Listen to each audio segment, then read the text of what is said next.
Ad-Din TV, committed to the publishing Islam. الحمد لله نحمده ونستعينه ونستغفره ونؤمن به ونتوكل عليه ونعوذ بالله من شرور أنفسنا ومن سيئات أعمالنا من يهده الله فلا مضل له ومن يضلله فلا هادي له ونشهد أن لا إله إلا الله وحده لا شريك له ونشهد أن محمدا عبده ورسوله صلى الله تعالى عليه وعلى آله وأصحابه وبارك وسلم أما بعد فأعوذ بالله من الشيطان الرجيم بسم الله الرحمن الرحيم الرحمن علم القرآن خلق الإنسان علمه البيان وقال رسول الله صلى الله عليه وسلم طلب العلم فريضة على كل مسلم أو كما قال عليه الصلاة والسلام উপস্থিত আজকের এই দ্বীনি জলসার সম্মানিত সভাপতি সাহেব, সর্বস্তরের দিনদরদী মুসলিম ভাই ও বোনেরা, ইন্তেজামিয়া কমিটির পক্ষ থেকে নির্দেশনা রয়েছে আজকের এই সংক্ষিপ্ত অধিবেশনে আপনাদের সামনে দ্বীনি শিক্ষার গুরুত্ব নিয়ে সামান্য কিছু আলোচনা করার। এর প্রেক্ষিতে আমি আপনাদের সামনে পবিত্র কোরআন কারীম থেকে সূরা আর-রহমান এর শুরুর দিকের কয়েকখানা আয়াত এবং বিশ্বনবী মুহাম্মদুর রাসূলুল্লাহ সাল্লাল্লাহু আলাইহি ওয়াসাল্লামের একখানা প্রসিদ্ধ হাদিস পাঠ করেছি। সূরা আর-রহমানের শুরুর দিকে আল্লাহ রাব্বুল আলামিন বলেন, আর-রহমান মহা দয়ালু আল্লাহ, আল্লামাল কুরআন কুরআন শিক্ষা দিয়েছেন, খালাকাল ইনসান মানুষ বানিয়েছেন। ভাই, তিনটা আয়াত। প্রথম আয়াতে আল্লাহ রাব্বুল আলামিন যে মহা দয়ালু এটা আল্লাহ ব্যক্ত করেছেন। দ্বিতীয় আয়াতে আল্লাহ রাব্বুল আলামিন আমাদেরকে যে কোরআন শিক্ষা দিয়েছেন সেই কথা জানিয়েছেন। তৃতীয় আয়াতে আল্লাহ মানুষকে সৃষ্টি করেছেন এই কথার জ্ঞান আমাদের সামনে পেশ করেছেন। তাহলে আয়াত কয়টা ভাই? তিনটা। প্রথম আয়াতের অর্থ সহজযুক্ত, সবাই জানি। রহমান মানে মহা দয়ালু আল্লাহ। এর পরের যে দুইটা আয়াত একটু মনোযোগ দিয়ে খেয়াল করলে দেখবেন আল্লাহ দ্বিতীয় আয়াতেই বলেছেন আল্লামাল কুরআন, আল্লাহ কুরআন শিক্ষা দিয়েছেন। আর এর পরের আয়াতে আল্লাহ বলতেছেন খালাকাল ইনসান মানুষ বানিয়েছেন। বাস্তব জমিনের অবস্থা, দুনিয়ার বাস্তব অবস্থা যদি আমরা পর্যবেক্ষণ করি তাহলে আমরা দেখতে পাই একটা মানুষ আগে বাপ মার মাধ্যমে দুনিয়াতে আসে, ভূমিষ্ঠ হয়, তারপরে আস্তে আস্তে বড় হয়, এক পর্যায়ে গিয়া কথা বলতে শিখে, কথা শুনতে শিখে, বুঝতে শিখে, বুঝাইতে শিখে, ওই সময় কোরআন পড়তে শিখে। তাইলে দুনিয়ার বাস্তব অবস্থা পর্যবেক্ষণ করলে আমরা দেখতে পাই মানুষ আগে জন্মগ্রহণ করে আর পরে বুঝদার হয়ে কোরআন শিখে। ঠিক তো ভাই? কিন্তু আল্লাহ রাব্বুল আলামিন কথাটা পেশ করতে গিয়া এই ধারায় পেশ করেন নাই, এর বিপরীত পেশ করেছেন। আল্লাহ দ্বিতীয় আয়াতেই বলতেছেন মহা দয়ালু আল্লাহ কোরআন শিক্ষা দিয়েছেন। এরপরে আয়াতে বলেছেন মানুষ বানিয়েছে। ভাই, মানুষ আগে জন্ম হয় না আগে কোরআন শুনবে? দুনিয়াতে আমরা কি দেখি? আগে জন্ম হয়, পরে বুঝদার হয়, তারপরে কোরআন শুনবে। তো এই অঙ্কের দিকে তাকায়া, আয়াতের দিকে তাকাইলে মনে হয় আল্লাহ রাব্বুল আলামিন কথাটা কেমন জানি একটু বিপরীত বলেছে। কিন্তু আসলে আল্লাহর কথা বিপরীত না, আমাদের বুঝ বিপরীত, আমাদের বুঝ শক্তিটা বিপরীত। আল্লাহ বিপরীত বলেন না, যা বলেন যথাযথ বলেন। তাহলে আল্লাহ যে বলেছেন আল্লামাল কোরআন, কোরআন শিক্ষা দিয়েছেন, খালাকাল ইনসান, মানুষ বানিয়েছেন, সত্যি কি আমরা আগে কোরআন শিখেছি পরে মানুষ বানিয়েছি? হ্যাঁ, সত্যি তাই। এই আয়াতগুলোর ব্যাখ্যায় মুফাসসিরিনে কেরাম তাফসীরের কিতাবাদিতে দুই রকমের ব্যাখ্যা করেছেন। কয় রকম? এক রকমের ব্যাখ্যা হচ্ছে সত্যিকার অর্থেই আল্লাহ রাব্বুল আলামিন আগে মানুষ বানান নাই, আগে কোরআন শিখাইছেন, তারপরে মানুষ বানাইছেন। এটা হলো এক রকমের ব্যাখ্যা। আরেক রকমের ব্যাখ্যা হলো আল্লাহ রাব্বুল আলামিন একটা মানুষ সৃষ্টি করার ঘোষণা দেওয়ার ধারায় এসে প্রথমে কোরআন শিক্ষা দিয়েছেন, পরে মানুষ বানাইছেন। কথাটা কেন বলতেছেন? কারণ আল্লাহ বুঝাইতে চাচ্ছেন, আদম সন্তান শুনে রাখো, কোরআনের শিক্ষা অনুযায়ী জীবন গঠন করতে পারো, মানুষ হতে পারবা। কিন্তু কোরআনের শিক্ষা বাদ দিয়ে তুমি পৃথিবীর সবকিছু শিখে ফেলো, সারা পৃথিবী জয় করে ফেলো, শিক্ষা শিখতে শিখতে কোরআনের শিক্ষা বাদ দিয়ে যাই শিখো না কেন, তুমি আর যা কিছুই হোক মানুষ হতে পারবা।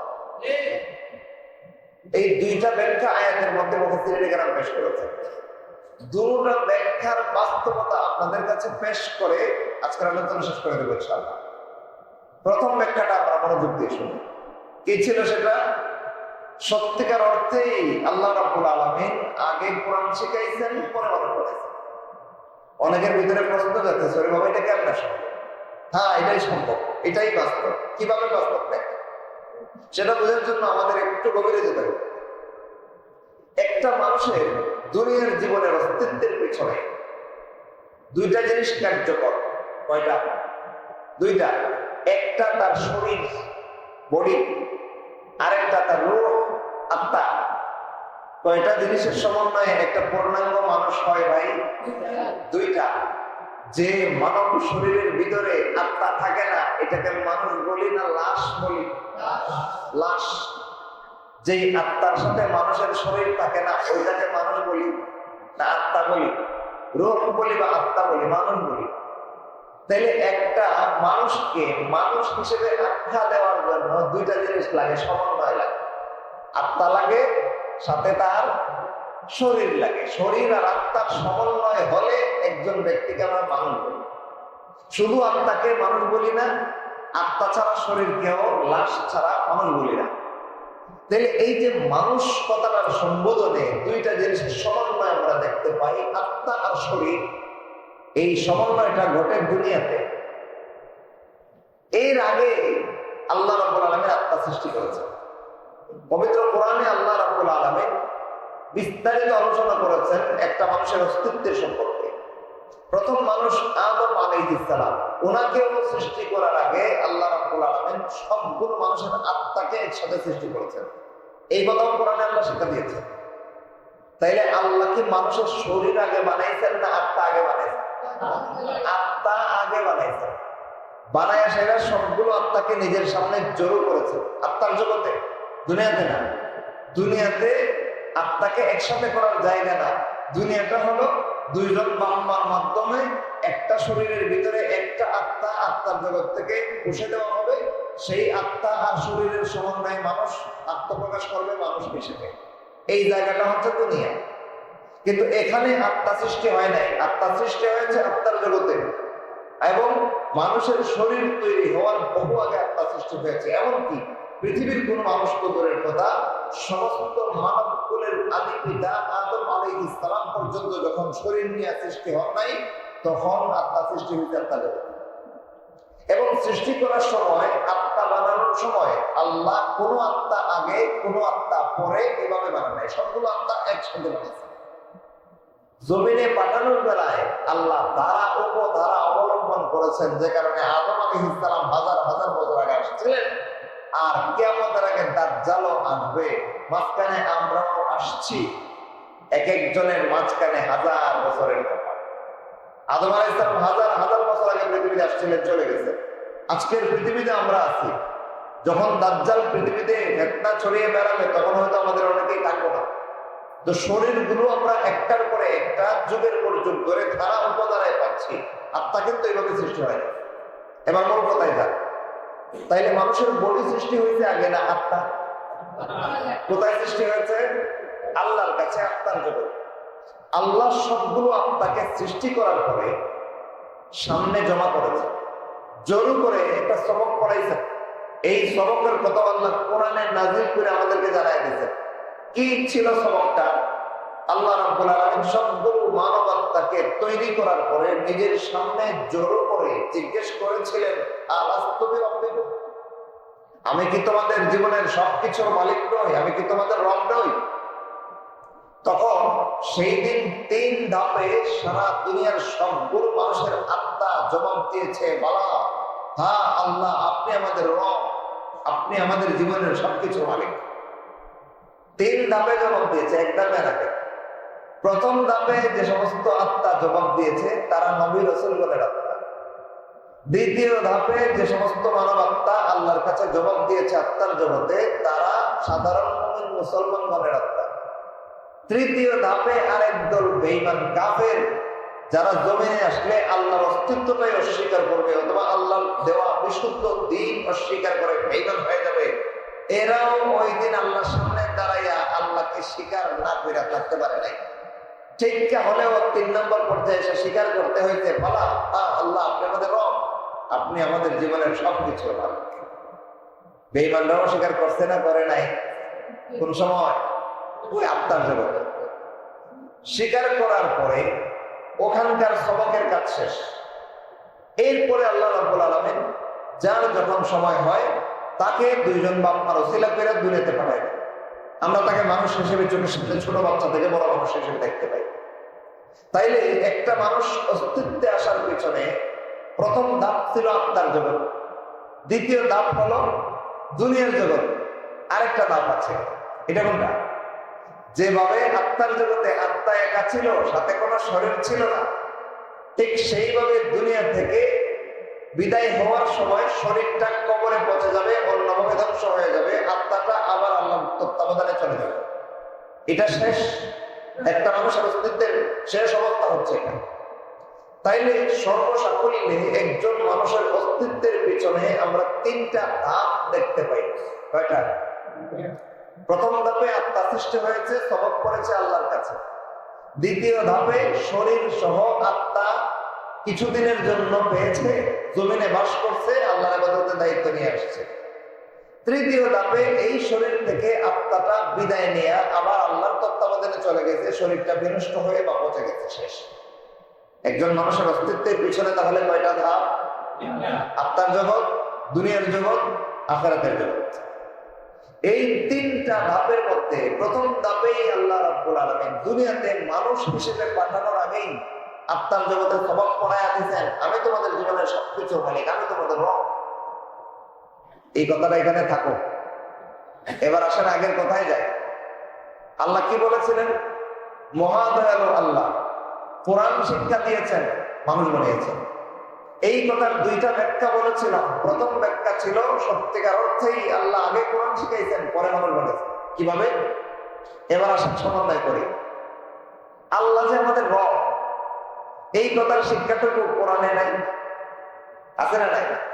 শুধু আছে না, কোরআনের মূল শিক্ষাগুলোর একটা এটা। কোরআনের মূল শিক্ষাগুলোর মধ্যে থেকে একটা বলিষ্ঠ শিক্ষা হচ্ছে মহান আল্লাহ সারা পৃথিবীর প্রতিপালক, সারা পৃথিবীর সবকিছুর মালিক, সারা পৃথিবীর রব। সূরা ফাতিহা আপনারা নামাজে দাঁড়ায় পড়েন, আলহামদুলিল্লাহি রাব্বিল আলামিন, সকল প্রশংসা সেই আল্লাহ তাআলার জন্য যিনি গোটা জগতের পালন করেন। তাইলে গোটা জগতের রব কে? পড়ছেন কোথায়? কোরআনে। এই সবকটা কোরআনে আছে তো।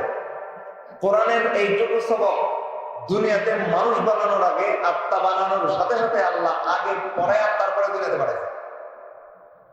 এবার বলেন দুনিয়াতে মানুষ হিসেবে আগে সৃষ্টি হয়েছেন না কোরআন আগে করে আসছেন? কোরআন আগে করে আসছেন। এজন্য মুফাসসিরিনে কেরাম তাফসীরের প্রথম অধ্যায়ে বলেন, প্রথম দিকে দুই রকমের তাফসীরের প্রথম পর্যায়ে মুফাসসিরিনে কেরাম বলেন সত্যিকার অর্থেই আল্লাহ রাব্বুল আলামিন প্রত্যেকটা মানব সন্তানকে আগে কোরআন শিখাইছেন আত্মার জগতে, পরে মানুষ আকারে দুনিয়াতে পাঠাইছেন। এবার ঘটনা মিলছে তো ভাই, গেল প্রথম ব্যাখ্যা। দ্বিতীয় ব্যাখ্যার দিকে যাবো, তারপরে তাফসীর আলোচনা হবে। দ্বিতীয় ব্যাখ্যাটা কি?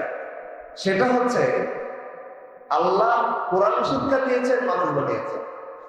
কথাটা এভাবে বলার দ্বারা আল্লাহ রাব্বুল আলামিন বুঝাইতে চাইছেন, মানব সন্তান শুনে রাখো, তুমি আত্মার শরীরের সমন্বয়ে মানুষ হয়ে গেছো না, এটাই মানুষ হওয়ার জন্য আল্লাহর কাছে যথেষ্ট না। আল্লাহর কাছে একটা শরীর আর একটা আত্মার জিন্দা সমন্বয় পেয়ে গেলেই মানুষ হওয়া যায় না। আল্লাহর কাছে মানুষ হতে চাইলে আল্লাহর কিতাব অনুযায়ী নিজের জীবন গঠন করতে হয়।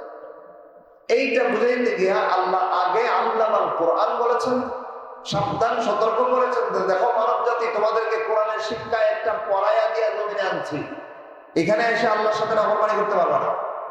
যদি না করো, নাফরমানি না করো, আল্লাহর ইবাদতময় জীবন যাপন করতে পারো, যেভাবে আল্লাহকে রব মাইনা আসছো জমিনেও এভাবে আল্লাহকে রব মাইনা জীবন যাপন করতে পারো, তুমি আল্লাহর কাছে ফেরেশতার থেকে শ্রেষ্ঠ মানুষ হয়ে যাবে। আল্লাহ এটা বোঝানোর জন্য আগে আল্লামাল কোরআন বলেছেন। বিপরীতে যারা আত্মার জগতে আল্লাহ রাব্বুল আলামিনকে রব মেনে এসেছে, জীবনের সবকিছুর মালিক স্বীকার করে এসেছে, জমিনে এসে কয় আল্লাহ বলতে কিচ্ছু আমি চিনি না। আসেনি গেছিল রাশিয়ান নাস্তিক সম্প্রদায়, যারা আল্লাহর অস্তিত্বে বিশ্বাস করে না। জানেন তো নাস্তিক কাকে বলে জানেন? আস্তিক বলা হয় যারা আল্লাহর অস্তিত্বে বিশ্বাসী, নাস্তিক বলা হয় যারা আল্লাহর অস্তিত্ব অস্বীকারী। রাশিয়ার নাস্তিক সম্প্রদায় বিশাল এক জনগোষ্ঠী, তারা আল্লাহ রাব্বুল আলামিনের অস্তিত্বটাকেই স্বীকার করে না। এরা মনে করে পৃথিবীটা এমনি এমনি হয়েছে, এমনি এমনি চলে। অথচ নিজেরা বিভিন্ন বৈজ্ঞানিক জিনিসপত্র আবিষ্কার করে কি করে না? মোবাইল বলেন, স্যাটেলাইট বলেন, টিভি সিনেমা বলেন, কম্পিউটার বলেন, ইন্টারনেট বলেন, জিনিসপত্র বলেন, ফ্যান বলেন, লাইট বলেন, এগুলো কেউ না বানাইলে অটোমেটিক তৈরি হয় না, বানান লাগে।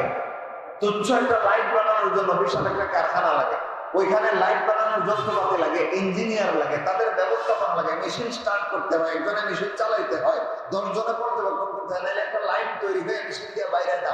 এই গন্ডমূর্খের দল, এই শয়তানের দূষণগুলো একটা লাইট পর্যন্ত ইঞ্জিনিয়ার আর মেশিন যারা বানাইতে পারে না, এরা দাবি করে পৃথিবীটা এমনি হয়ে গেছে। বলেন মাথার মধ্যে ব্রেন আছে না গোবর? গোবর ভরা। মাথার মধ্যে যদি সুস্থ বিবেক বলতে কিছু থাকতো আর কাণ্ড জ্ঞান বলতে কিছু থাকতো মাথায়, তাহলে অন্তত এইটা বলতে পারতো না যে এত বড় বিশাল দুনিয়াটা এমনি হয়ে গেছে। হে তুচ্ছ একটা লাইট বানাইতে পারে না, সামান্য একটা কলম বানাইতে পারে না। বড় কলম অটোমেটিক হয় না, মেশিন লাগে? মেশিন লাগে, কারখানা লাগে, শ্রমিক লাগে। শ্রমিকগুলো একদিকে প্লাস্টিক দেয়, একদিকে বল দেয়, একদিকে কালি দেয়, মেশিনের ভিতরে এটা সমন্বয় হয়ে প্লাস্টিকের মোড়ায় এটারে পাইপের আকারে করে কলমের সিস্টেম বানায়। আরেক দিক থেকে আরেক মেশিনের ঠেলা দেয়, এটার ভিতরে কালি ঢুকায়, আরেক দিক থেকে আরেক মেশিনে এটার বল ফিটিং করে ধাক্কা দিয়া এতগুলো মেশিন যে একটা কলম বানাচ্ছে, ওই মেশিন চালানোর আমার হাজার হাজার ইঞ্জিনিয়ার লাগে, শ্রমিক লাগে। লাগে না? মেশিন চালাইতে শ্রমিক লাগে। তো একটা মেশিন চালাইতে 8 জন 10 জন শ্রমিক লাগে। সারা দেশে সারা বিশ্বে যদি করেন হাজার হাজার শ্রমিকের পরিশ্রমের বিনিময়ে একটা কলম তৈরি হচ্ছে। সাধারণ তুচ্ছ একটা কলম বানাইতে পারে না শ্রমিক ছাড়া, মেশিন ছাড়া। দাবি করতেছে বিশাল পৃথিবীটা হয়ে গেছে। এদের মাথায় বিবেক না গোবর। এই গোবর বলা মস্তিষ্ক সম্পন্ন লোক নাস্তিকবাদীরা আল্লাহর কাছে তৃতীয় ধাপে আত্মার জগতে স্বীকার করে আসছেন, পালা আল্লাহ আপনি আমাদের জীবনের সবকিছুর মালিক, আপনি আমাদের রব। জমিনে সেখানে রব বলতে কিছু নেই। বলেন ফরমাবর্দার না চরম শ্রেণীর নাফরমান, চরম শ্রেণীর নাফরমান। এরপরে আরেক দল কয় না রব ঠিক আছে, আল্লাহ বলতে একজন তো অবশ্যই আছে, রব আছে। এখন কেউ রবের গড নাম দিয়ে স্মরণ করে, যেমন খ্রিস্টান ইহুদি সম্প্রদায়। কেউ রবের উপরওয়ালা নাম দিয়ে স্মরণ করে, যেমন হিন্দু সম্প্রদায়। আছে না নাই? খ্রিস্টান ইহুদিরা আল্লাহরে কয় গড, হিন্দুরা কয় উপরওয়ালা। আল্লাহ নিজের নামকরণের বেলায় গড শব্দ বাছাই করেন নাই। আল্লাহ রাব্বুল আলামিন নিজের নাম গ্রহণ করার বেলায় উপরওয়ালা শব্দ বাছাই করেন নাই। আরেকটু অ্যাডভান্স 2 পা আগায়া যদি আপনাদেরকে সতর্ক করার জন্য বলি, তাইলে আরো ক্লিয়ারলি বলতে চাই, আল্লাহ রাব্বুল আলামিন নিজের নাম ঘোষণা করার জন্য খোদা শব্দ অবরুদ্ধ করেন নাই। কি গ্রহণ করেছেন? আল্লাহ ইসমে জাত, আল্লাহ রাব্বুল আলামিনের সত্তাগত নাম এটা। আল্লাহ, তিনি গডও না, তিনি উপরওয়ালাও না, তিনি খুদাও না, তিনি আল্লাহ। 99টা নাম আছে আল্লাহ রাব্বুল আলামিনের প্রশংসিত নাম, আল্লাহ সহ 100টা নাম। কোন একটা নামের মধ্যে গড পাইবেন? পাইবেন না। কোন একটা নামের মধ্যে উপরওয়ালা পাইবেন? তাও পাইবেন না। খুদা পাইবেন। ও হিন্দুরা উপরওয়ালা কয়, এটা নিষিদ্ধ। আর আপনি আমি খুদা কইলে এটা হারাম হয়ে যায়। আল্লাহ রাব্বুল আলামিনকে খুদা নামে ডাকলে আল্লাহর নামের হক আদায় হয় না। সারা দুনিয়ার সকল মুফতিদেরকে জিজ্ঞেস করে দেখেন, আল্লাহর নামে জিকির করা, লা ইলাহা ইল্লাল্লাহ, লা ইলাহা ইল্লাল্লাহ, এই যে জিকির করেন, জিকিরের মধ্যে যদি আপনি বলেন লা ইলাহা ইল্লা গড, লা ইলাহা ইল্লা গড, আল্লাহর কসম একটা জিকির চলবে। অনুরূপ ভাবে জিকির করার সময় যদি বলেন, আপনি হিন্দুদের সাথে তাল মিলায় মনে করেন একটু বেশি উদারপন্থী হইয়া, কিছু মুসলমান কিছু হিন্দু মাঝখানে জিকির করতে গিয়ে বসতেন আর জিকির করতেছেন লা ইলাহা ইল্লা বিউফরাল্লাহ, লা ইলাহা ইল্লা বিউফরাল্লাহ, জিকির সব হবে। তা আল্লাহর উপরওয়ালা কইলে যখন সব হয় না, গড কইলেও সব হয় না। এখন চিন্তা করলেন না, উপরওয়ালা হিন্দুরা কয়, গড খ্রিস্টান ইহুদিরা কয়, আমি এদের কথা কিদিন দিল লেগা। মুসলমানরা যেটা কয় খোদা হাফেজ, খোদাই দিতে, খোদাই করতে, খোদাই কমনে, লা ইলাহা ইল্লা খুদা, লা ইলাহা ইল্লা খুদা, জিকির সব হবে। অদ্ভুত। গড ডাকা যেমন অন্যায়, আল্লাহর উপরওয়ালা বানানো যেমন অন্যায়, খোদা বানানো তেমন অন্যায়। সুতরাং আল্লাহকে খোদা নামে ডাকবেন, এদের অন্য কথাই যায়। আল্লাহ নিজের নাম বরাদ্দ করেছেন, নিজের সত্তাগত নাম আল্লাহ নির্ধারণ করেছেন। আল্লাহ এই নাম আমাদেরকে চিনেছেন। তো বলতেছিলাম, কেউ উপরওয়ালা কয়, কেউ গড কয়, কেউ খোদা কয়। আমরা আল্লাহকে আল্লাহ নামে ডাকতে চাই। সেই আল্লাহ রাব্বুল আলামিনের অস্তিত্ব দুনিয়াতে আসলে একদলে অস্বীকার করে তারা নাস্তিক, আরেক দলে স্বীকার করে কিন্তু আল্লাহর দেওয়া বিশুদ্ধ ধর্ম ইসলাম মানে না। যেমন আল্লাহর উপরওয়ালা কয় হিন্দুরা, মনে মনে বুঝে রিজিক আল্লাহই দেন, বৃষ্টি আল্লাহই দেন, এটা রামে দিতে পারে না। বুঝেন নাই? বিপদে পড়লে আল্লাহ হেফাজত করেন, এই রাম আর সীতা এসব বিপদের সময় বাঁচাইতে পারে না। হিন্দুরা খুব ভালো বোঝে। বলবেন হুজুর এটা কেমনে? এরা তো রামের পূজা করে, রামের সামনে সেজদা দেয়, রামরে আব্দুল করে, রামরে সেবা করে, রামের খোদা মানে। তো এরা আবার আল্লাহ সাহায্য ছাড়া বাঁচা যায় না কেন? বলেন একটা ঘটনা আমাকে সহজে বুঝবেন। চট্টগ্রাম থেকে সন্দ্বীপ যায় কিছু জাহাজ। তো হিন্দুরা অনেক সময় এই জাহাজগুলোতে করে সন্দ্বীপে যাওয়ার চেষ্টা করে। তো একবার আমার এক চাচা জাহাজে উঠছেন, সন্দ্বীপে যাবেন, হিন্দুরা উঠছে। জাহাজ সাগরের মাঝখানে গেছে আর শুরু হয়েছে জোরো হাওয়া, দুলতেছে জাহাজ। এই জাহাজের দুলানি দেখা সবাই পেয়ে গেছে ভয়, কি জানি কোন সময় বাতাসে উল্টায় দেয়। তো মুসলমান যারা এলাকার আঞ্চলিক মুসলমান, এরা বলতেছে দয়াল্লাহ দয়াল্লাহ, মানে এটা এদের আঞ্চলিক পরিভাষা কি, আল্লাহর দোহাই, আল্লাহর দোহাই, মানে আল্লাহর কাছে বাঁচতে চাইতেছে এলাকার মানুষ মুসলমান। আলেম আমার আল্লাহর কাছে দোয়া করতেছে, আল্লাহ এই সমুদ্রের মাঝখানে ডুবাই মারেন না, আল্লাহ হেফাজত করেন। হিন্দু কয়টা যে উঠছে, ইডি কইতেছে দয়াল্লাহ দয়াল্লাহ দয়াল্লাহ। তার চাচাকে জিজ্ঞেস করলেন, কি রে তোরা না হিন্দু? জি হুজুর আমরা হিন্দু। বলতে দয়াল্লাহ কইতেছ, তোরা তো রামের পূজা করাস, রাম রায় না ডাকবি। আরে হুজুর এটা কি করলেন, রামে এখানে এসে বাঁচাইব। বিপদে পড়লে হিন্দুর ইমান কি হয়ে জায়গা ঠিক হওয়ার মন করে, ইচ্ছা করে গ্রহণ করে না আর কি। বিদ্রোহীদের ঠিকই বুঝে এই বিপদ থেকে উদ্ধার করার ক্ষমতা এদের হাতে তৈরি করা মূর্তি নাই, থাকলে আল্লাহর আছেন। যাই হোক বলতেছিলাম, তাহলে এক দলে জমিনে এসে আল্লাহর অস্তিত্বই অস্বীকার করে দেয়, আর এক দলে জমিনে এসে আল্লাহর উপরওয়ালা মানে গড মানে, কিন্তু আল্লাহকে আল্লাহ মান্য, মুহাম্মদ সাল্লাল্লাহু আলাইহি ওয়াসাল্লামকে রাসূল মান্য মুসলমান হইতে রাজি না। আছেন এমন বেঈমান। ইহুদি আর খ্রিস্টান, হিন্দু আর বৌদ্ধ যাই বলেন, এরা আল্লাহ স্বীকার করলে করুন না করলে নাই, কিন্তু রসুলকে মানে না। তো রসুলকে যারা স্বীকার করবে না, আর ইমানদার না কাফের? কাফের। ওইখানে ওয়াদা দিয়ে আসছে আল্লাহ, আপনার কাছে ওয়াদা দিয়ে গেলাম, আপনি আমাদের জীবনের সবকিছুর মালিক। মালিক মানে কি? মালিক গোলামকে যা কিছু নির্দেশ করে গোলামের লঙ্ঘন করার অধিকার থাকে। তো ওইখানে ওয়াদা দিয়ে আসছে আল্লাহ, আপনি রব, আপনি মালিক, আমি গোলাম, আপনি যা বলবেন যেমনি কইবেন, জমিনে গিয়ে এমনি মানব। আইসা ছেড়ে কি করে? একদলে কয় আল্লাহ বলতে কিছু চিনি না, আরেক দলে কয় আল্লাহ চিনি কিন্তু মোহাম্মদ মানলাম না, ইহুদের খ্রিস্টান। আর হিন্দুরা আর বৌদ্ধরা কয় নবী আবার কি, রাম আছে, সীতা আছে, গীতা আছে, এইটা আছে, এইটা আছে, বাদ যথেষ্ট, হাজার হাজার মূর্তি আছে, এদের নবী মানার দরকার নেই। তাইলে আল্লাহকে মানার পরে রাসূলকে যদি কেউ অস্বীকার করে ইমানদার না কাফের? ওইখানে ওয়াদা দিয়ে আসছে আল্লাহ যেমনে কইবেন এমনে মানবো। আল্লাহ বলছেন মুহাম্মদ সাল্লাল্লাহু আলাইহি ওয়াসাল্লামকে শেষ রাসূল বানায়া পাঠাইবো, তোরা যারা পাইবি মানতে হবে। এখানে সেটা মুহাম্মদ নামে তোমরা নবী মানে না। বলেন ইমানদার না বেঈমান? বেঈমান। এই লোকগুলোকে আল্লাহ রাব্বুল আলামিন মানুষ বলতে চান না। এত লম্বা কথা কেন বললাম তাফসীরটা বোঝানোর জন্য। এবার আসলে মূল কথায় যায়। আর রহমান আল্লামাল কোরআন খালাকাল ইনসান, মহাদয়ালু আল্লাহ কোরআন শিক্ষা দিয়েছেন, মানুষ বানিয়েছেন। এই কথার দুইটা ব্যাখ্যা আমরা আলোচনা করতেছিলাম। প্রথম ব্যাখ্যা আমরা বুঝে নিয়েছি, আত্মার জগতে যারা আল্লাহর কাছে স্বীকার করে এসেছে আল্লাহ আপনি আমাদের জীবনের সবকিছুর মালিক, জমিনে এসেও তারা এই কথা স্বীকার করতে বাধ্য। এখান থেকে আমরা বুঝলাম মানুষের আকৃতিতে তৈরি হওয়ার আগেই কোরআন করে এসেছে। এক ব্যাখ্যা বুঝে নিলাম। দ্বিতীয় ব্যাখ্যা, যে ব্যক্তি মানব কুলে জন্মগ্রহণ করবে, মানুষের আকার আকৃতি নিয়ে দুনিয়াতে আসবে, আসার পরে আপনার জগতে আল্লাহকে রব মাইনে আসছে, আর এখানে এসে অস্বীকার করবে, আল্লাহ রাব্বুল আলামিন এদেরকে মানুষ বলতে রাজি না। এটা দুই নম্বর তাফসীর।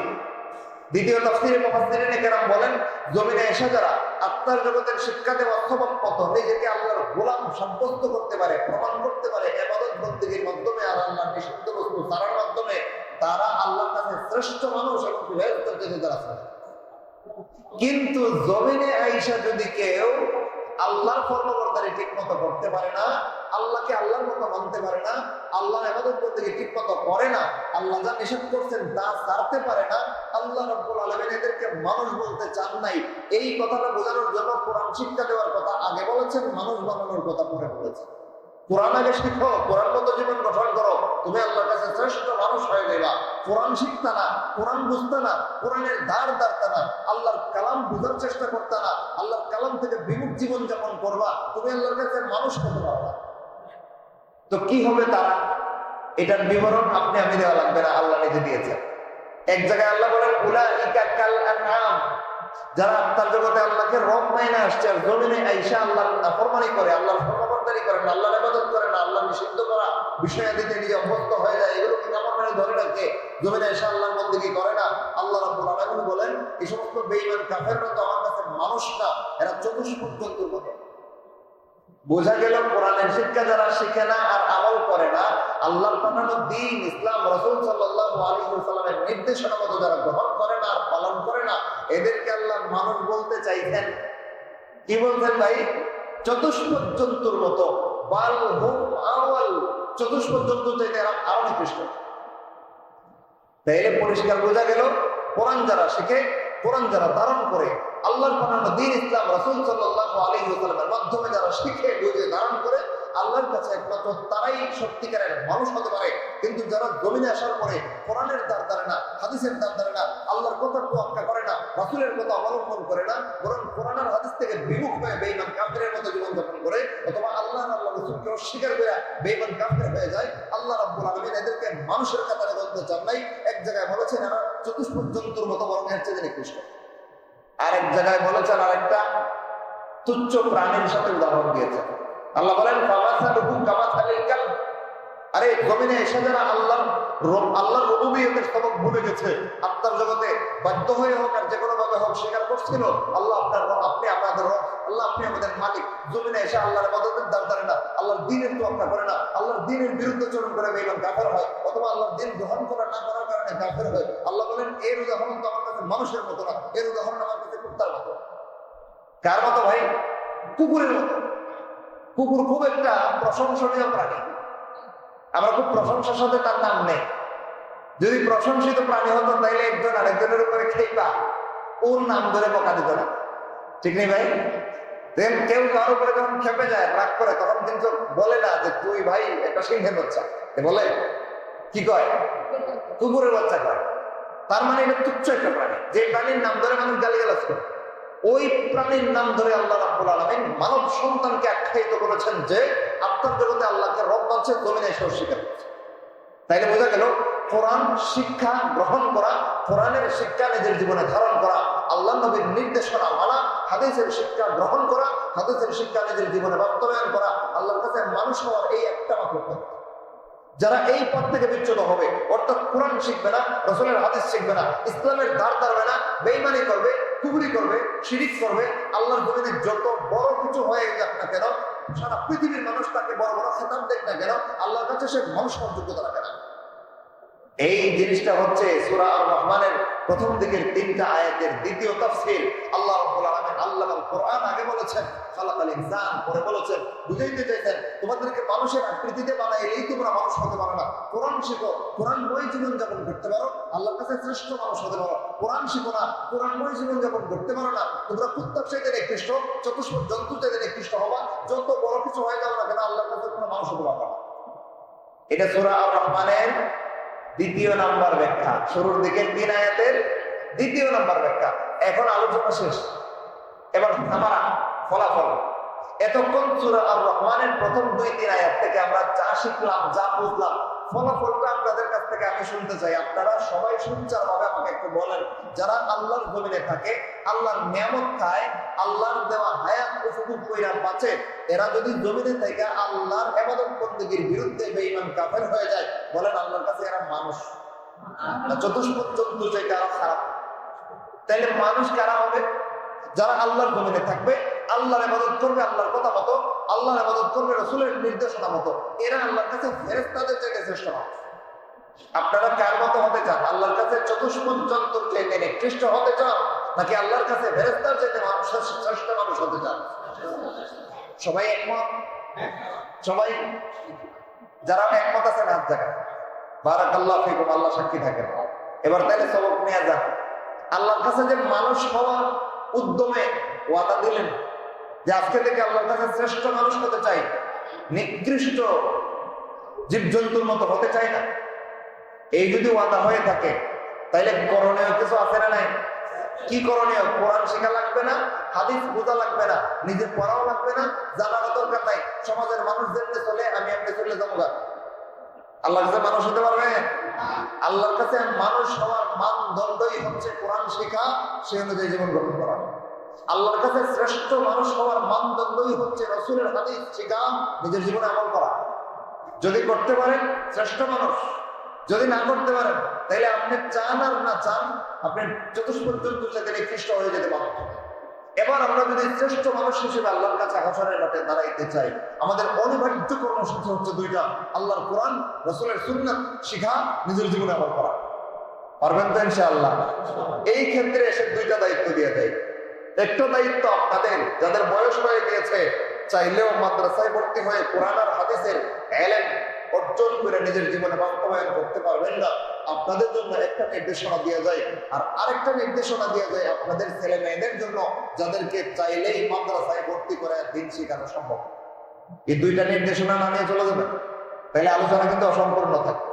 আল্লাহর কাছে কোরআনের শিক্ষা আমল ছাড়া মানুষ হওয়া যায় না, এতটুকু বুঝলেন। কিন্তু কেমনে কোরআনের শিক্ষা নিজের জীবনে আনবেন, ওইটা না নিয়ে যদি চলে যাবেন, তাহলে মানুষ হওয়ার চূড়ান্ত শিক্ষাটা নিয়ে গেলেন। সবাই নিয়ে যেতে রাজি আছেন তো? 5 থেকে 10 মিনিট আলোচনা শেষ করে দেবো, মনোযোগ দিয়ে শুনেন। প্রথমে আপনাদের ট্রিটমেন্ট দিই। অনেকে বলবেন যে হয়তো বয়স হয়ে গিয়েছে, এখন তো কোরআন হাদিস শেখার জন্য মাদ্রাসায় ভর্তি হতে পারবো না। ও ভাই, ভালো রকম মনোযোগ দিয়ে শুনেন। কোরআন আর হাদিসের মৌলিক শিক্ষা, কোরআন আর হাদিসের গুরুত্বপূর্ণ শিক্ষাগুলো অর্জন করার জন্য, খরচ পরিমাণে কোরআন হাদিসের শেখার জন্য মাদ্রাসায় ভর্তি হওয়া শর্ত না। যে কোনো উপায়ে শেখা যায়, উপায় অনেকগুলো আছে। এই যে একটা মসজিদে আমরা দিনের আলোচনা করতেছি, ইমাম সাহেব ধরেন, হুজুর আপনি আলেম মানুষ, আমরা কোরআন হাদিসের খরচ পরিমাণ ইলম শিখতে পারি নাই, আল্লাহর কাছে মানুষের আকার নিয়ে দাঁড়াইতে পারবো না, আল্লাহর কাছে পশুদের মতো দাঁড়াইতে হবে। পশুর অবস্থানে কি আল্লাহর কাছে দাঁড়াইতে হবে হাসরের মাঠে, মানুষের অবস্থানে দাঁড়াইতে পারবো না। এই হুজুর আমাদেরকে দিন শিখান, আমাদেরকে কোরআন হাদিসের খরচ পরিমাণ ইলমটুকু শিখান, ব্যবস্থা আছে না নাই? এখন ইমাম সাহেব যদি 5 ওয়াক্ত নামাজের কোনো এক ওয়াক্ত নামাজের পরে বয়স্ক শিক্ষা চালু করেন, প্রতিদিন মাত্র 24 ঘন্টা থেকে মাত্র 1 ঘন্টা সময়, আল্লাহ সারাটা জীবন হায়াত আপনাকে হেবা করলেন, বিনা পরিশ্রমে বিনা মজুরিতে আল্লাহ আপনাকে হায়াত দান করলেন। সেই হায়াতের 24 ঘন্টা সময় একদিন, সেই 24 ঘন্টা থেকে 1 ঘন্টা সময় মালিকের জন্য দিতে পারবেন না? যদি না পারেন এর চেয়ে বড় নিয়ম খারাপ আর কি হতে পারে? আর যদি বলেন না মালিকের সাথে নিয়ম খারাপ করবো না, পুরো হায়াতটাই তো মালিক আমার হেবা করছে, বিনা দান করছেন, তো সেই হায়াতের একটা অংশ কেন পুরো হায়াত মতো মালিককে উৎসর্গ করে দেওয়ার কথা, ঠিক কিনা ভাই? তো পুরো হায়াতটা মালিকের জন্য দিতে পারছি না, 24 ঘন্টার মধ্যে অন্তত 1 ঘন্টা সময় দিই দিন শেখার জন্য, দরকার আছে না নেই? পারবেন তো ইনশাআল্লাহ?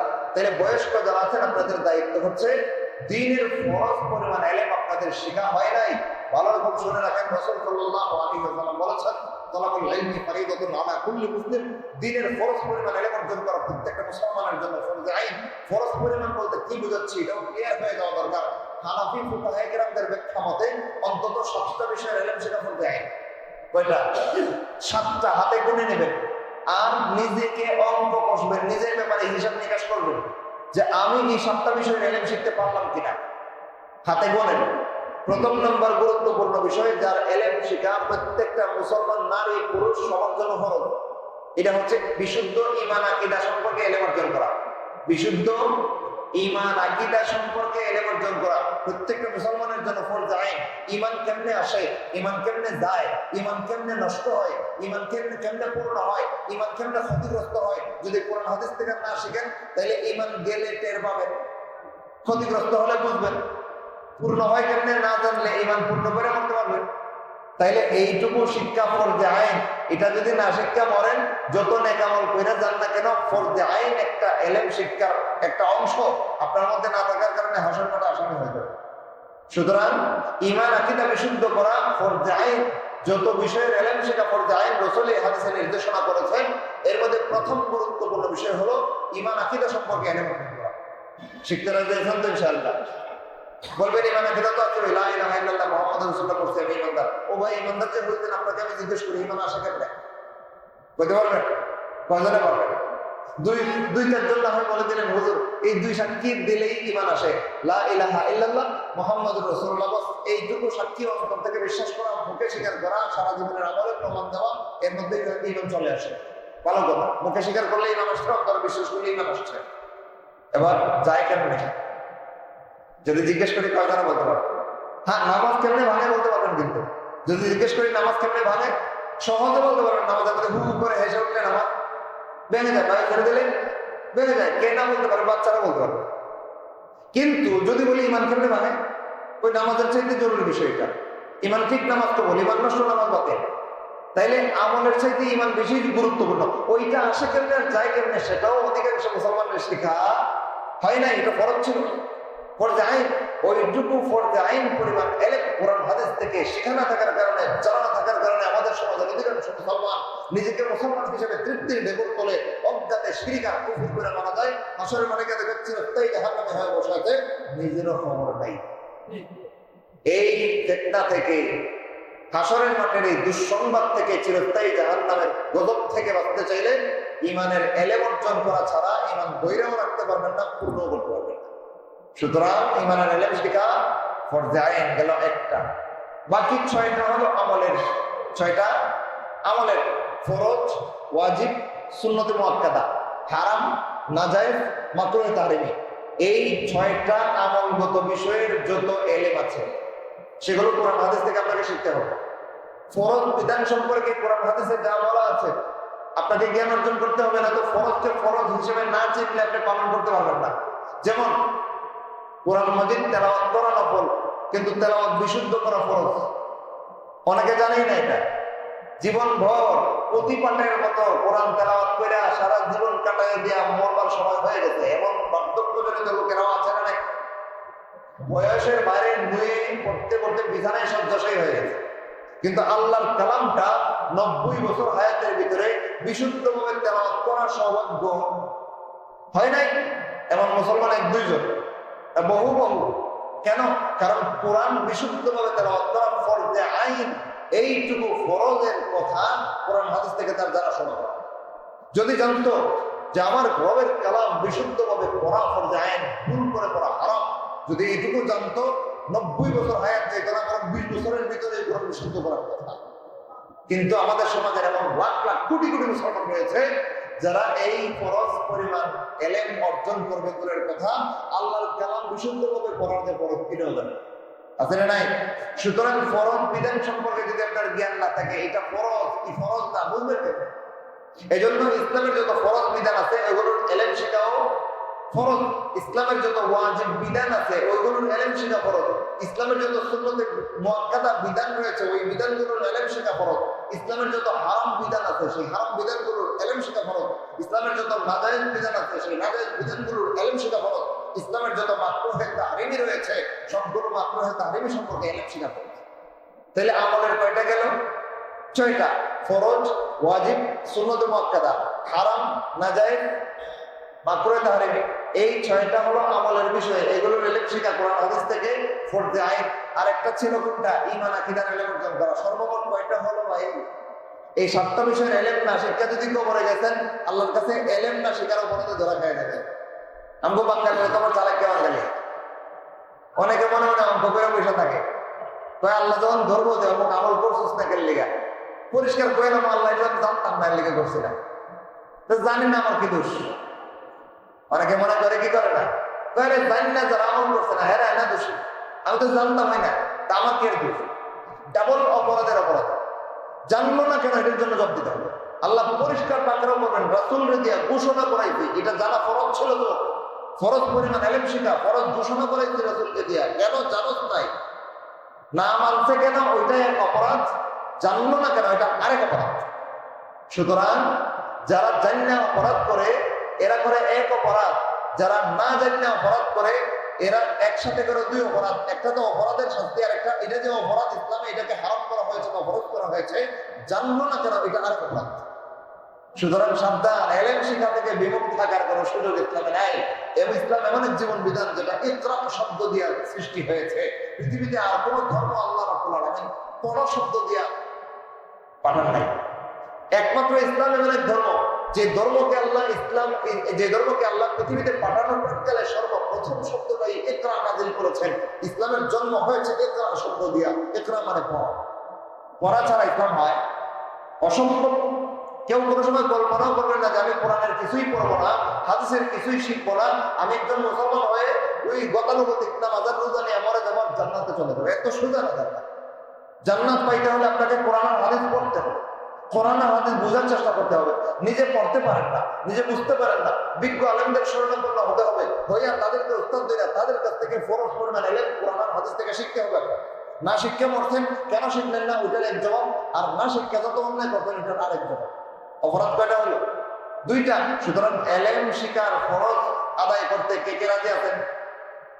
রাজি আছেন তো সবাই? তাহলে শেষ কথা শুনুন, বয়স্ক মুরব্বীদের আজকে থেকে বা কালকে থেকে এই মসজিদে বয়স্ক শিক্ষা চালু করে ইমাম সাহেবের মাধ্যমে সবাই প্রতিদিন 1 ঘন্টা সময় দিন শিক্ষার কাজে ব্যয় করার জন্য রেডি থাকবেন। পাঠাবেন তো ইনশাআল্লাহ? কেউ কেউ যারা যারা দায়িত্বশীল আছেন তারা উদ্যোগ নেবেন, নয়তো এটা আলোচনায় থেকে যাবে, আমলে আসবে না। এই কারণে মসজিদের সম্পৃক্ত ইমাম মুয়াজ্জিন অথবা কমিটি সম্পৃক্ত যারা রয়েছেন তাদেরকে অনুরোধ করবেন চালু করেন, যাতে সাধারণ মানুষ ফরজ পরিমাণ ইলম শেখার সুযোগ পায়। আর 5 মিনিট আমরা 45 আলোচনা শেষ করে দেব। এই 5 মিনিট কি শুনতে হবে একটু খেয়াল করেন। গেল আপনাদের ইলম শেখার ব্যাপার সেটা। এবার আরেকটা আয়াতের দিকে একটু মনোযোগ দেন। আল্লাহ রাব্বুল আলামিন বলেন, ইয়া আইয়ুহাল্লাযীনা আমানু, হে ঈমানদারগণ, কু আনফুসাকুম, তোমরা নিজেদেরকে জাহান্নাম থেকে বাঁচাও, ওয়া আহলিকুম, তোমাদের আহাল পরিবার পরিজন অধীনস্থদেরকেও জাহান্নাম থেকে বাঁচাও। তাইলে বুঝা গেল নিজে একা একা জান্নাতে চলে যাওয়া যায়? আপনি মসজিদে আসেন, 5 ওয়াক্ত নামাজ পড়েন, মাশাআল্লাহ অনেক ভালো। আপনি দিনদার, বদ্দিনী কাজে যান না, সবসময় পবিত্র পরিবেশে থাকে, খুব ভালো কথা, মাশাআল্লাহ। কিন্তু আপনার ছেলেটা বাজারে বসে জোয়ার আড্ডা দেয়, আপনার মেয়েটা ল্যাংটা আদা ল্যাংটা শরীর নিয়ে কলেজে গিয়ে 1000 পুরুষের গুনার খোরাক পায়, আছে নি এমন? নিজে মসজিদে এসে দিনদার, ছেলেটা জুয়ারি, ছেলেটা বেনামাজি, মেয়েটা বেনামাজি, ছেলেটা হারাম রিলেশনে জড়িত বেগানা মেয়েদের সাথে, মেয়েটা 1000 পুরুষের চোখের খোরাক হয়ে নিজেও গুনাহগার হচ্ছে, আপনাকে গুনাহগার বানাচ্ছে। এদেরকে লাগাম ছাড়া ছাইরা দিয়া আপনি মসজিদে বসে বসে তাসবিহ তাহলিল নিয়ে ব্যস্ত কোন আপনি জান্নাতে হয়ে গেছে। আল্লাহ কি কইতেছেন? কু আনফুসাকুম, আগে নিজেকেও জাহান্নাম থেকে বাঁচাও, ওয়া আহলিকুম, এরপরে নিজের অধীনস্থ পরিবার পরিজনদেরকেও জাহান্নাম থেকে বাঁচাও। ও ভাই, নিজে নিজে একা একা জান্নাতে চলে যেতে পারবেন? পরিবারের জাহান্নামে পাঠায়া সম্ভব? সুতরাং ছেলেমেয়ের ব্যাপারে দায়িত্ব আছে না নাই? এবার আপনি না হয় ইলম ফরজ পরিমাণ শিক্ষার ব্যবস্থাটা মসজিদে এসে বয়স্ক শিক্ষার মাধ্যমে করে ফেললেন, আপনার ছেলে মেয়ে এদের তো নামাজের বয়স হয়েছে, যেই ছেলের বয়স 15 তার যদি নামাজ না পড়ে আল্লাহর কাছে জাহান্নামী হয়ে যাবে। যে মেয়ের বয়স 13 সে যদি নামাজ না পড়ে নির্ঘাত আল্লাহর কাছে জাহান্নামী হয়ে যাবে। এর আগে যদি বালেগ হয় আর বালেগ হওয়ার পরে নামাজ কাজা করে থাকে, এর আগে থেকে জাহান্নামী হবে। সর্বোচ্চ পরিমাণ বললাম, মেয়েরা 9 বছর থেকে বালেগ হতে শুরু করে, 12 বছরে পূর্ণাঙ্গ বালেগ হয়ে যায়। তো যখন বালেগ হয় তখন থেকে নামাজ ফরজ। একটা অক্ত নামাজ যদি আপনার ছেলে কিংবা মেয়ে অথবা আপনার বউ ছাড়ছে, সেই জবাব আপনাকে হাসরের মাঠে না দিয়ে জান্নাতে যাওয়ার ব্যবস্থা নেই। খবর নাই, আমাদের খবর নাই। নিজে দিন না, কিন্তু ছেলে মেয়ের মধ্যেই খবর নাই। ছেলে মেয়েরে জাহান্নামী মানে আল্লাহর কসম নিজে জান্নাতে হতে পারবে না, যত তবা তাহলিল করে। এই অভিশাপ প্রত্যেকটা বাবা মা নিয়ে দুনিয়ার থেকে মরে। দুঃখের একটা কথা বলি, একবার এক রিক্সা উঠলাম, বয়স্ক মুরব্বী মানুষ, পেডাল ঘোরাইতে পারতেছে না। বললাম, কাকা আপনার ছেলে মেয়ে নাই? কয়েকবার বলার পরে বেচারা জবাব দিছে, দীর্ঘ শ্বাস ফেলা একলা আছে। বললাম, ছেলে কয়জন মেয়ে কয়জন? কয় 2টা ছেলে 2টা মেয়ে আছে। এখন ওরা কি করে? কয় ছেলে 2টা বিয়ে শাদী করে চাকরি বাকরি করে, আর মেয়ে 2টা বিয়ে শাদী দিয়ে দিছে। আমি বললাম, কাকি আছে? কয় আছে। এলা আপনারা তাহলে রিক্সা চালান কেন? ছেলেরা লালন পালন করে না? কয় না, এরা বউ বাচ্চা নিয়ে বাসা ভাড়া নিয়ে থাকে, আমাদের দেবেন কেন করে না। আমি বললাম, কাকা দোষ টাকা? কয় হ্যাঁ তো দোষ, বাপ মার দেখাশোনা করে না। আমি বললাম, হ্যাঁ এটা শুনলে তো সবাই করবো, কিন্তু আমি উল্টাটা করবো। কয় মানে? আমি বললাম, দোষ আপনার। কয় এটা কি বলেন? অবাক হয়ে গেছে। দোষ আপনার। আপনার ছেলেটাকে যদি বুঝদার হওয়ার সাথে সাথে আল্লাহর কালাম শিক্ষা দিতেন, দিন শিক্ষা দিতেন, সেখানে কোরআনের শিক্ষা সে বলিষ্ঠভাবে পাওয়া যেত।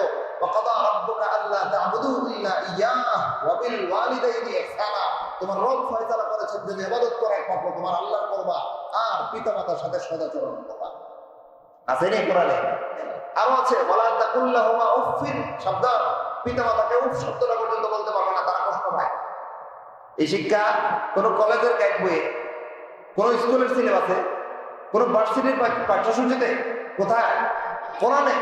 যেই কোরআন ভার্সিটিতে নাই, কোরআনে যেই কোরআন স্কুলে নাই, কোরআনে যেই কোরআনের শিক্ষা কলেজে নাই, সেই কোরআনে বলা আছে বাপ মার সাথে অসদাচরণ করবা, জাহান্নামে হবা। তুমি বুঝদার হয়েছো, বাপ মা লালন পালন গর্তবার করে ফেলো।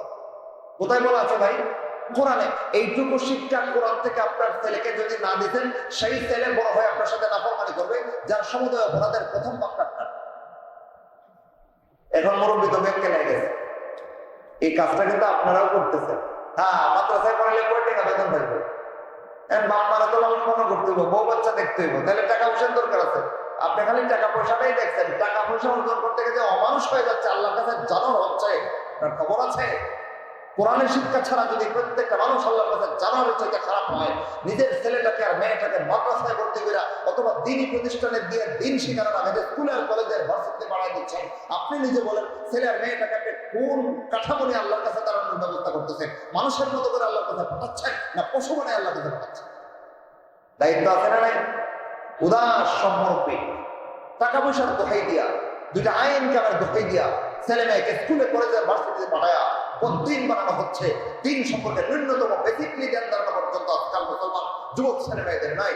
এটা বড় মুরব্বীদের দোষ, আপনাদের মতো অভিভাবকদের দোষ, যারা নিজের ছেলেটাকে মেয়েটাকে আল্লাহর কাছে মানুষ বানানো শিক্ষা, কোরআনের শিক্ষা না দিয়া দিনের শিক্ষা দিচ্ছে টাকার জন্য। সেই টাকা আপনাকে সুদ দিবে না। যখন সে টাকা রুজি করতে শিখবে, বউয়ার বাচ্চা নিয়ে ফ্ল্যাটে ভাড়া থাকবে, আর আপনাকে ওই বৃদ্ধাশ্রমে পাঠাবে। ওই সময় সুখের পানি যারা কাটবেন আর বদ্ধ দিবেন, আল্লাহ তোর বদ্ধ কবুল করবো না। তুই তো তোর সন্তানকে তুই জাহান্নামে বানাইস, বদ্ধ কারে গেছ, তুই নিজের বদ্ধ দেয়া। আল্লাহর কাছ থেকে অভিশাপ বদ্ধ ফিরত আসবে। আপনার বদ্ধ লাগবে, কিন্তু আপনার বদ্ধ লাগবে না। আল্লাহর কাছে আসামে হওয়ার জন্য আপনার ছেলে আল্লাহর কাছে পাত্র হবে, কিন্তু আপনার বদ্ধ লাগবে না। আপনার বদ্ধ আপনার জন্য অভিশাপ হবে। কেন? নিজের ছেলেটাকে নিজের হাতে জাহান্নামে বানাইছেন টাকা পয়সা রোজগারের দোহাই দিয়া। টাকা পয়সা আগে না আল্লাহর দিন আগে? দিন আগে। অথচ একটু খেয়াল করেন, সর্বশেষ কথা বলে আলোচনা শেষ করে দিচ্ছি। আপনার ছেলেটা কিংবা মেয়েটা যখন ভূমিষ্ঠ হয়েছিল, ডান কানে আযান দিয়েছিলেন, বাম কানে ইকামত দিয়েছিলেন, দিয়েছিলেন তো কেন ভাই? বুঝে এজন্য না, কি জন্য দিয়েছেন? এই জন্য দিয়েছেন আপনি প্রমাণ রাখতে চান আল্লাহর কাছে, আল্লাহ এটা কোনো বেঈমানের বাচ্চা না, এটা আমি একজন ইমানদারের বাচ্চা। ইমানদারের বাচ্চা প্রমাণ করার জন্য সদ্য ভূমিষ্ঠ নবজাতকের ডান কানে আযান বাম কানে ইকামত দিচ্ছেন। এই বাচ্চাটা যখন কথা বলতে শিখে, অন্যের কথা বুঝতে শিখে, ওই সময় তাকে লা ইলাহা ইল্লাল্লাহ শেখানোর জন্য মক্তবে পাঠাইলেন না। যখন সে মুহাম্মদুর রাসূলুল্লাহ শেষ রাসূল বুঝার বলা, হেফজ করা, মুখস্থ করা, কালেমা তৈবা শিকার, কালেমা শাহাদাত শিকার, বয়সে উপনীত হয়, তখন তাকে মাদ্রাসায় পাঠাইলেন না, দিনের শিক্ষা শিখাইলেন না, পাঠাই দিলেন কিন্ডারগার্টেনে। ওইখানে গিয়ে পরে হাট্টিমা টিনটিন, তারা মাঠে নাকি কোথায় দিন পারে আছে না নাই? আরো পড়ায় আকদুম বাকদুম কোরআন তোমার কাদারদুম সাজে। আপনার বাচ্চাকে আপনি সদ্য ভূমিষ্ঠ নবজাতক অবস্থায় ডান কানায় জানার বাম কানায় কামড় দিলেন, ওই বাচ্চারা যখন কালেমা কালাম শিকার বয়স হয়, ওই বাচ্চারা যখন ঈমান ইসলাম শিকার বয়স হয়, ওই সময়টাতে আপনি তাকে লা ইলাহা ইল্লাল্লাহ মুহাম্মাদুর রাসূলুল্লাহ শিক্ষা দিলেন না, ওই সময় তাকে আশহাদু আল্লা ইলাহা ইল্লাল্লাহ ওয়াহদাহু লা শারীকা লাহু শিক্ষা দিলেন না, ওই সময় তাকে আপনি শিখাইছেন আকদুম বাকদুম আর কুরআন আর গাদারদুম। সুতরাং বাচ্চাকে আল্লাহর কাছে অমানুষ জন্তু জানোয়ারের চাইতে নিকৃষ্ট বানানোর ভিতরে প্রথম ভূমিকা কার? বাবা। এজন্য ভালো রকম শুনে যান আজকের আলোচনায়, একটা ছেলে কিংবা মেয়ে যদি জাহান্নামে হয়, আল্লাহর কসম বাবাকে প্রথমে জবাব দিতে হবে। একটা মেয়ে মানুষ যদি জাহান্নামে হয়, অন্তত 3টা পুরুষকে এটার জন্য পাকড়াও করা হবে। ভালো রকম জেনে রাখেন, বাড়িতে মা বোন যারা আছেন তারা মনোযোগ দিয়ে শোনেন যদি মাইকের আওয়াজ যায়। একটা নারী যদি জাহান্নামে যায়, এই একটা নারী জাহান্নামে হওয়ার পিছনে 3টা পুরুষকে জবাব দিতে হবে। কয়টা? প্রথম পুরুষ তার জন্মদাতা বাবা। তুমি মেয়ে জন্ম দিয়েছ, মেয়েকে লজ্জাশীলতা শিক্ষা দিতে পারো নাই। তুমি মেয়ে জন্ম দিয়েছ, একটা আকর্ষণীয় শরীর নিয়ে তোমার মেয়ে দুনিয়াতে এসেছে, সেই শরীর হাজার যুবককে দেখায়া হাজার যুবকের গুণার উপকরণ নিজেকে বানিয়েছে। সুতরাং তুমি তোমার মেয়েকে পর্দা পুষিতে মতো চালানো শিক্ষা দাও নাই, যে কারণে মেয়ে বেপর্দা যত গুণা করবে সবগুলো গুণার প্রথম ভাগটা বাবা। কার? বাবা। সুতরাং আপনার মেয়ে যদি অশ্লীল হয়, বেলাদা হয়, বেপর্দা হয়, প্রথম দুষ্টাই বাপের। এই জন্য বলতেছিলাম, একটা মেয়ে জাহান্নামে যদি যেতেই হয় 3টা পুরুষকে সাথে নিয়ে যাবে। সার নাই এত সহজ। প্রথম পুরুষ বাবা। কেন মেয়েটাকে দিনদার বানানো না? কেন বেপর্দা বানানো? কেন পর্দানসীন বানানো না? বাবাকে সবার আগে জবাব দিতে হবে। এরপরের পুরুষ একটা মেয়ে মানুষ জাহান্নামে গেলে জবাব দিতে হবে, সে হচ্ছে স্বামী। কে? স্বামী। কেন?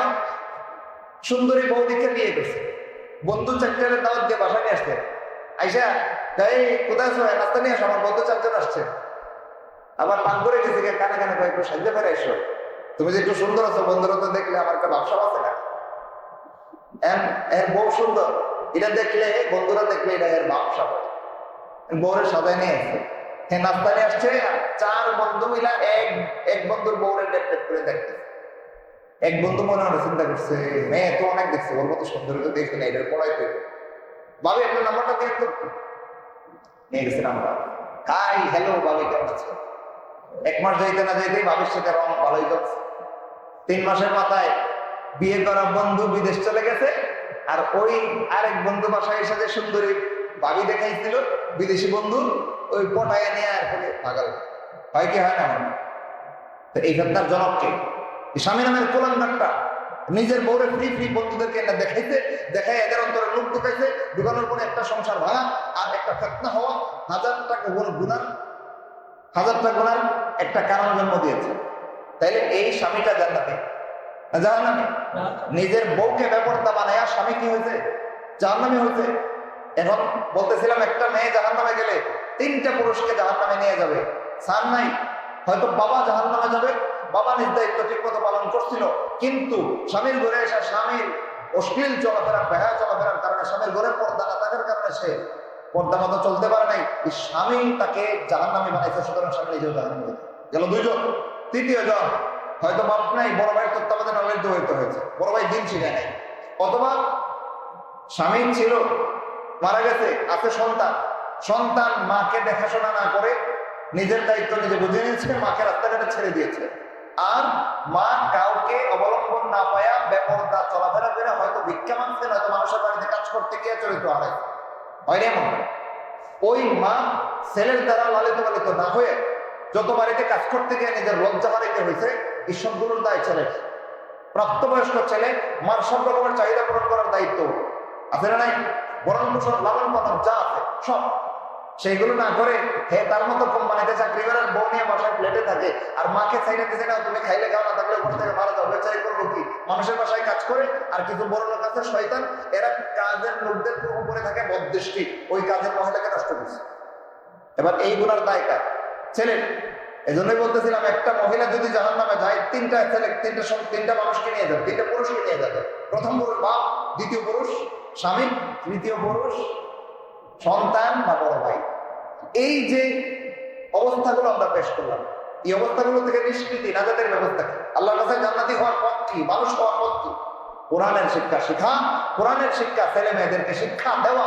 এবার আপনারা কোন কোরআনের শিক্ষা স্কুলে দেওয়া হয়, ভার্সিটিতে, কলেজে লা ইলাহা ইল্লাল্লাহ মুহাম্মাদুর রাসূলুল্লাহ তাওহীদের কালেমা, বিশ্বাস ঈমানের কালেমার শিক্ষা কিন্ডারগার্টেনে দেওয়া হয় না, একদম বাংলা শিখায়। তাহলে আপনার বাচ্চাকে যদি আল্লাহর কাছে মানুষ বানাইতে চান, আপনার বাচ্চাকে যদি আল্লাহর কাছে জাহান্নামে নর পশু বানাইতে না চান, তাহলে তাকে আগেই কলেজ ভার্সিটিতে পাঠাইতে হবে না, আগে দিন শিখাইতে হবে। কোথায়? মাদ্রাসায়, যেখানে কোরআন আর হাদিস শিক্ষা দেওয়া হয়, যেখানে ঈমান আমল শিক্ষা দেওয়া হয়, ওইখানে আগে পাঠাইতে হবে। আপনাদের এলাকায় এই ভাই আলহামদুলিল্লাহ একটা মাদ্রাসা তৈরি করেছেন, দ্বীনের বাগান, এটা জান্নাতের বাগান। এইখানে যে ছেলে মেয়ে লেখাপড়া করার মাধ্যমে দিন শিখবে, এরা জান্নাত পাওয়ার পথে উঠবে। এইখানে যারা আসবে না, না এসে স্কুল কলেজে যাবে, এরা জাহান্নামের পথে যাবে। এইখানে আসলে এলেম, কোরআন হাদিসের এলেম শিখার মাধ্যমে আল্লাহর কাছে হয়ে উঠবে মানুষ। এখানে না এসা কিন্ডারগার্টেন আর স্কুল কলেজে ভার্সিটিতে গিয়ে নষ্ট হলে জাহান্নামের পথ ধরতে তারা আল্লাহর কাছে হবে অমানুষ। এবার বলেন, আপনাদের বাচ্চাদেরকে যদি মানুষ বানাইতে চান, কোথায় বানাইতে হবে? আগে মাদ্রাসায়। রাজি আছেন তো ইনশাআল্লাহ? সুতরাং এই মাদ্রাসাগুলো আল্লাহর পক্ষ থেকে আল্লাহর বান্দাদের কাছে বিরাট বড় নিয়ামত। এই নিয়ামত গুলোর কদর করা উচিত। সাহায্য সহযোগিতা করবেন, টাকা পয়সা দিয়েই হোক, পরামর্শ দিয়েই হোক, অথবা ছাত্র চাকরি দেওয়ার মাধ্যমে হোক, যে কোনো ভাবে হোক, মাদ্রাসার সহযোগিতায় থাকবেন, আল্লাহ আপনার সহযোগিতা থাকবেন। রাজি আছেন তো ইনশাআল্লাহ? এতক্ষণ আমরা আল্লাহর কোরআন থেকে, রাসূলের সুন্নাহ থেকে দ্বীনি শিক্ষার গুরুত্ব, দ্বীন না শিক্ষার কুফর, দ্বীনি শিক্ষা প্রতিষ্ঠানের ফজিলত যা কিছু জানলাম, শুনলাম, আল্লাহ রাব্বুল আলামিন সবগুলো বিষয় আমাদের আমল করার তৌফিক দান করেন। ওয়া আখিরু দাওয়ানা আলহামদুলিল্লাহি রাব্বিল আলামিন।